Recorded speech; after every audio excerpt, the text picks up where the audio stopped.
Hi guys, good morning and welcome back to my channel.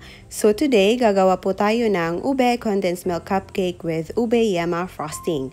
Itong recipe na ito ay napakadali lang at budget friendly.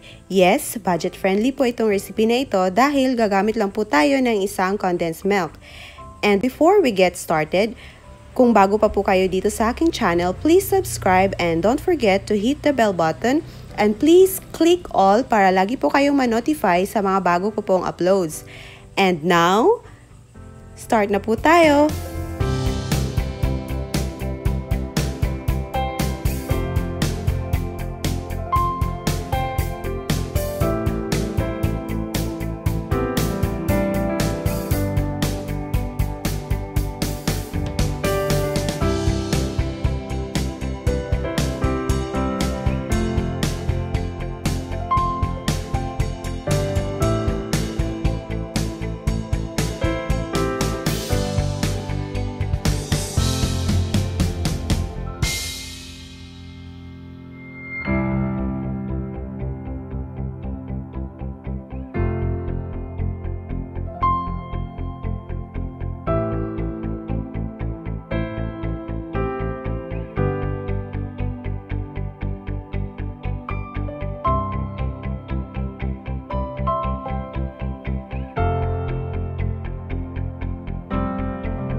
And tada! Yan na po ang resulta ng ating Ube Condensed Milk Cupcake with Ube Yema Frosting.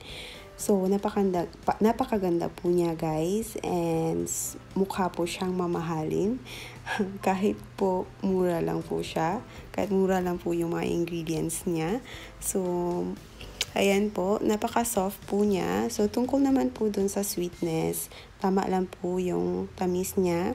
As you notice, hindi na po tayo nag-add ng sugar at hindi na rin po tayo nag-add ng ube extract dahil ang pinaka-main ingredient po natin dito is yung ube condensed milk. So, ayan, masarap po siya. I-try nyo po ito sa inyo, guys. And let me grab this opportunity to say thank you. Thank you to each one of you. Maraming salamat po sa pag-subscribe at pagtangkilik sa aking channel. Dahil na-hit na po natin ang 1,000 subscribers, this won't be possible guys without you. So maraming salamat po.